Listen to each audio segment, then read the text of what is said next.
करेंगे। प्रधानमंत्री नरेंद्र मोदी को बतौर प्रधानमंत्री 12 साल हो गए हैं और एक नया कीर्तिमान स्थापित किया गया है। ऐसे में इस खास मौके पर सीएम पुष्कर सिंह धामी क्या कुछ कह रहे हैं प्रेस कॉन्फ्रेंस में, सुनवाते हैं आपको।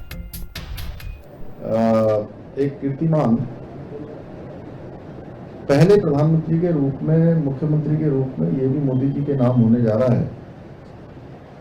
तो साथियों, आप सभी जानते हैं कि 2014 में वो पहली बार देश के प्रधानमंत्री बने और पहली बार के बाद दूसरी बार उससे भी अधिक बहुमत से दोबारा देश की जनता ने उनको प्रधानमंत्री बनाने के लिए अपना समर्थन दिया, आशीर्वाद दिया। और 2024 में लगातार तीसरी बार आशीर्वाद देकर साबित किया कि नारे नहीं, देश की जनता काम पर वोट देती है। एक प्रामाणिक सरकार उन्होंने लगातार देश को देने का काम किया और इस समय देश की जनता के अंदर आत्मविश्वास भरा है, उम्मीदें लगातार धरातल पर उतर रही हैं। और 2014 से पहले भारत की स्थिति वैश्विक मंच पर भी काफी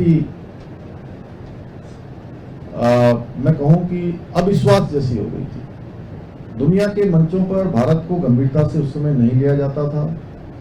बैंकों की हालत पतली थी, देश के अंदर व्यवस्थाएं बदहाल थी।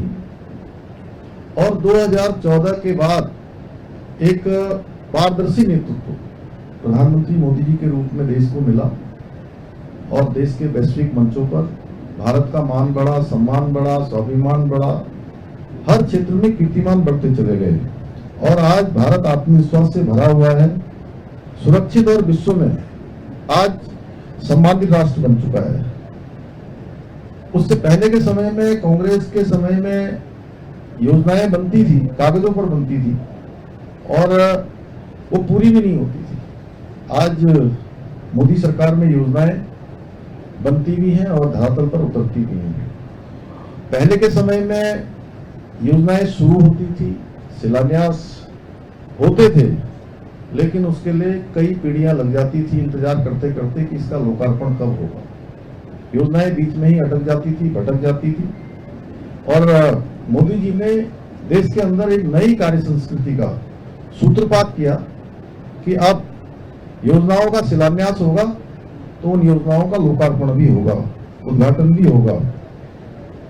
और लंबे समय तक देश की आजादी के बाद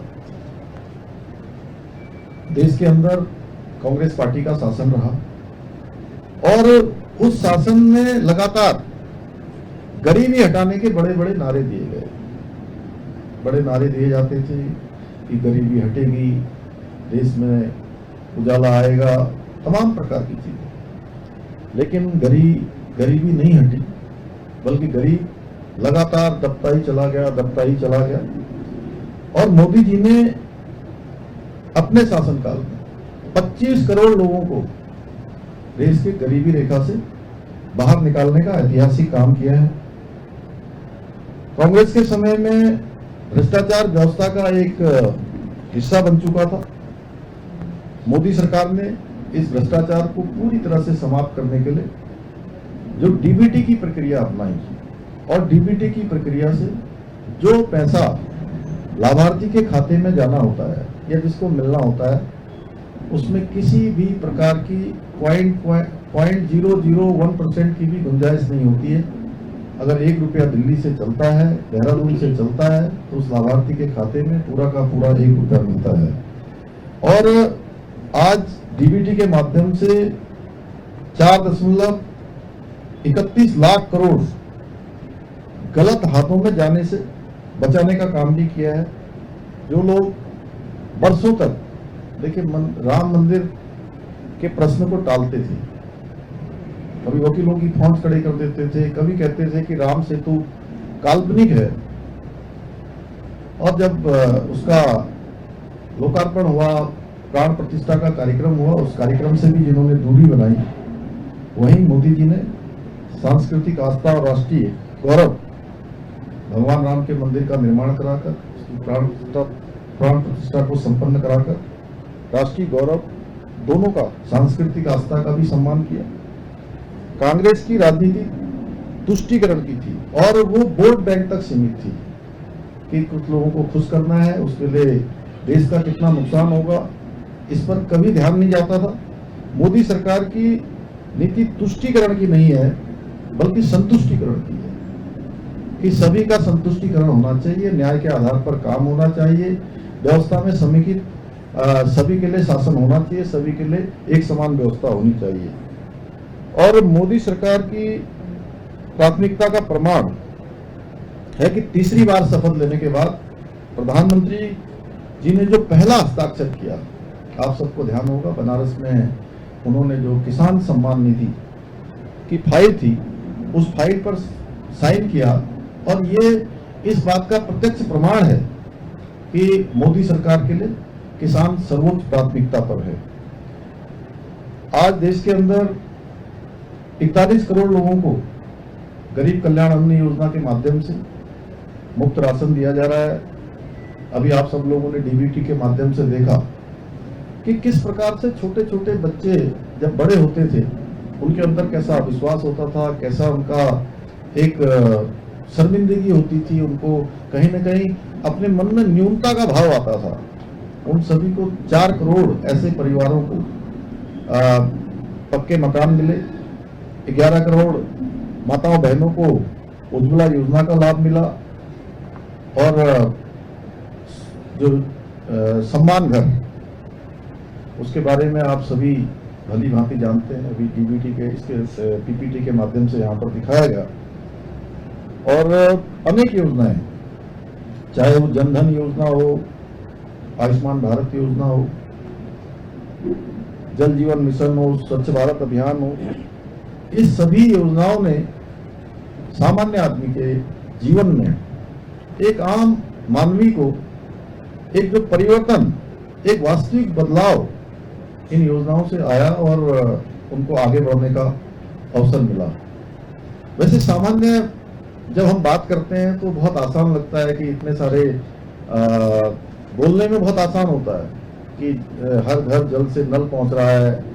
जब पहाड़ों में हम पहले के समय को याद करते हैं तो दूर तक सर में जो है घघरी रख के या कहीं वहाँ हमारे तरफ उधर पिथौरागढ़ में बोलते हैं कि फौला रख के दूर से नीचे से पानी लेकर आती थी। हमने देखा, अपनी दादी को देखा, माँ को देखा, चाची को देखा, तो बड़ा कठिन काम था। और जब हम स्वच्छ भारत अभियान की बात करते हैं, इस इज्जत घर की बात करते हैं, तो सवेरे से लेकर शाम हो जाती थी, अंधेरा होता था। अगर किसी का पेट भी खराब हो गया तो रात का इंतजार करते थे कि कैसे जो है वो सौंप के लिए जाएंगे। तो इतनी कठिनाइयां जीवन में होती थी, और किस प्रकार से जंगलों से लकड़ी लाकर धुएं का सामना करती थी हमारी मातृशक्ति, माताएं, बहनें। एक कठिन समय था। और आयुष्मान भारत योजना जब हम उसकी बात करते हैं तो आयुष्मान भारत योजना, मुझे लगता है कि सभी ने अस्पताल का चक्कर काटा ही होगा, जाना ही पड़ा होगा, है किसी न किसी माध्यम से, घर में, परिवार में, नातेदारों में, रिश्तेदारों में, या जानने वाले पहचानने वाले। तो बड़ा कठिन समय उस अस्पताल का होता है।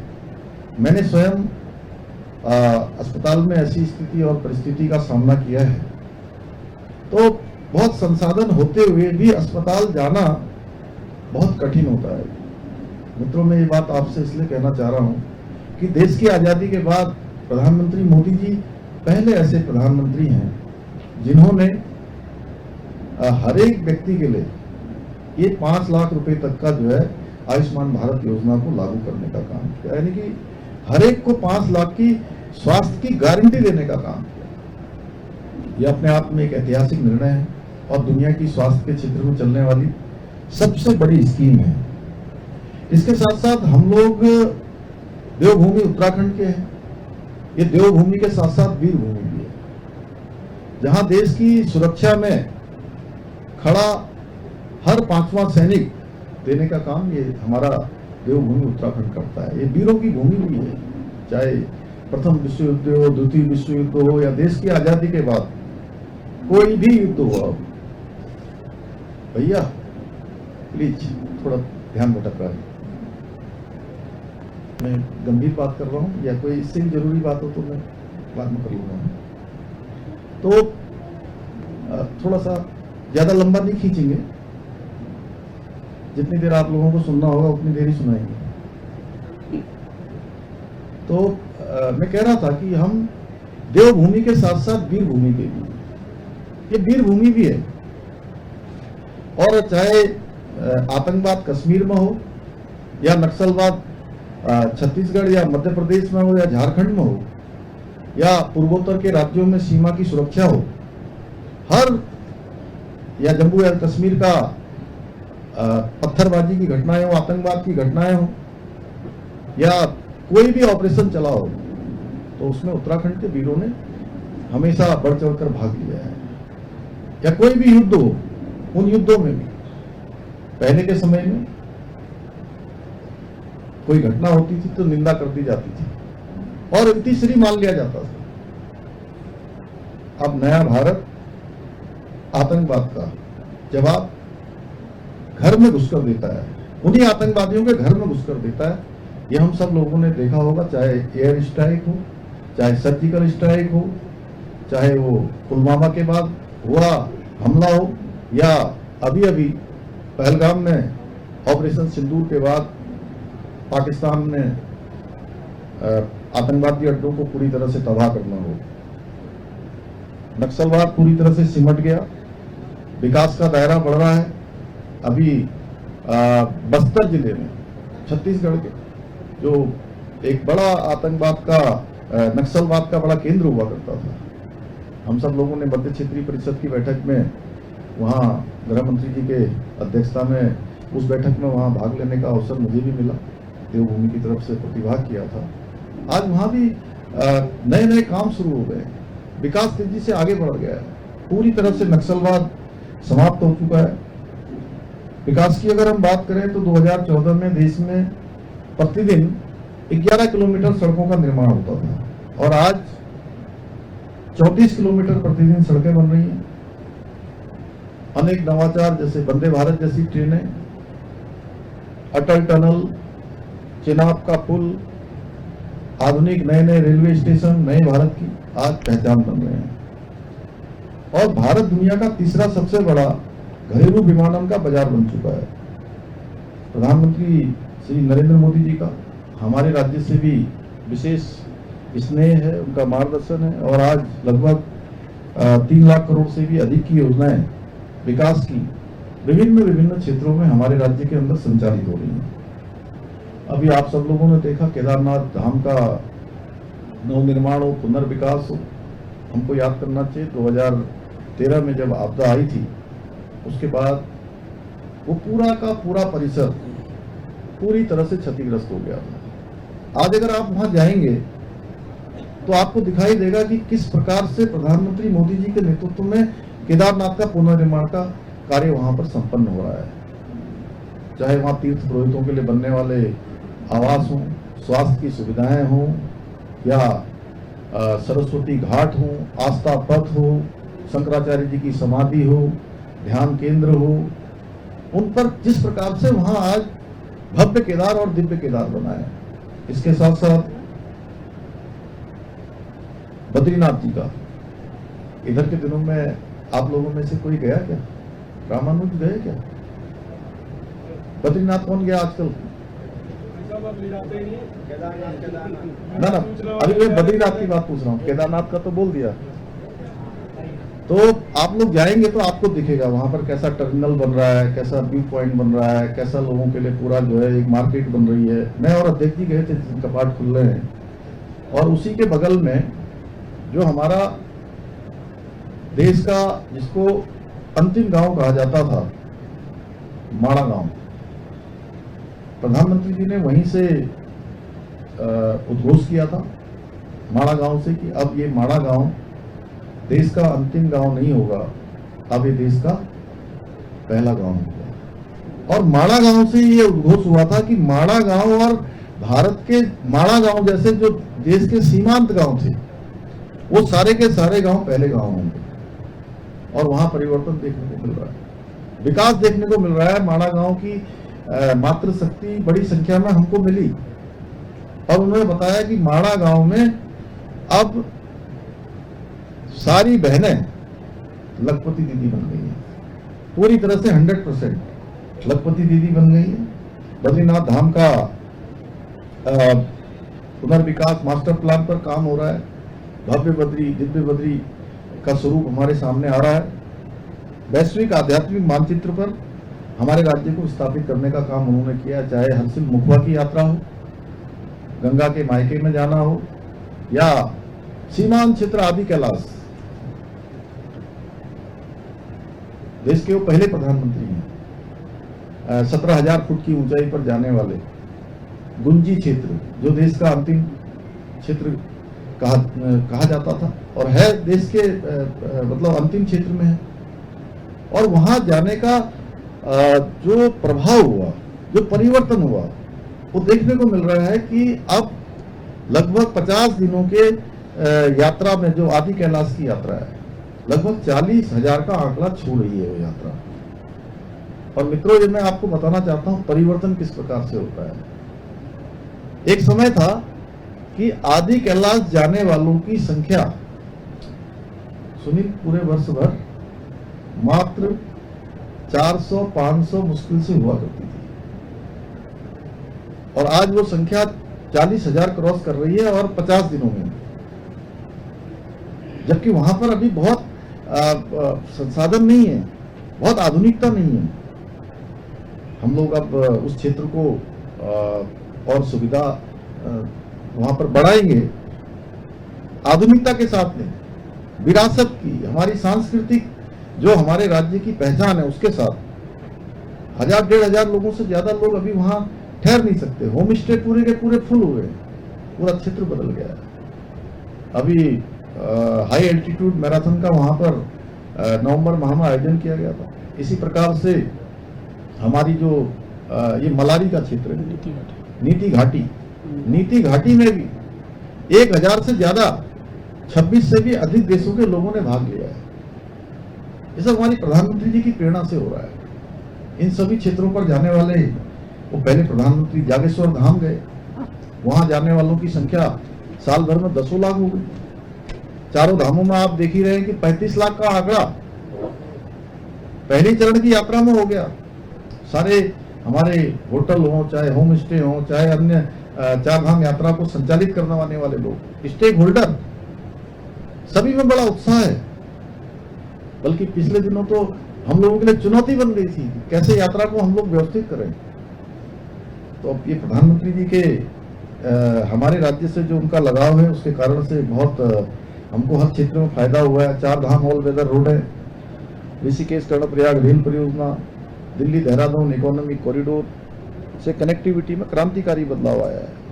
केदारनाथ हेमकुंड साहब रोपे का शिलान्यास, वाइब्रेंट विलेज योजना, सीमांत क्षेत्रों के जो हमारे गांव हैं उन सभी का जिस प्रकार से विकास किया जा रहा है, विकास की नई धारा हर जगह पहुंच रही है।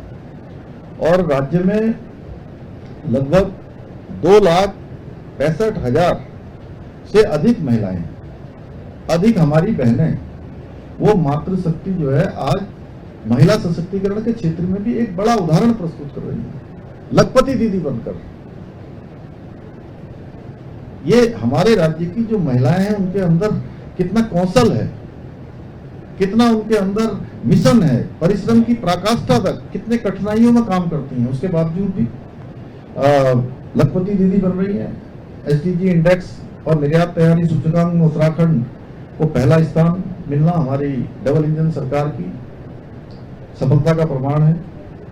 जिन योजनाओं को कांग्रेस की सरकारों के समय में फाइलों में दशकों तक दबाकर रखा जाता था, उन्हें मोदी जी और यहाँ हमारी डबल इंजन की सरकार ने धरातल पर उतारा है। कांग्रेस के लिए उत्तराखंड चुनावी पर्यटन का विषय रहा है। आप लोगों ने देखा होगा पिछले दिनों उनकी पार्टी के सर्वोच्च नेता आए थे और एक जगह कार्यक्रम नहीं हुआ। मुझे लोग कह रहे थे कि भाई ऐसा कुछ प्रश्न किया कुछ लोगों ने, अल्मोड़ा में गया था,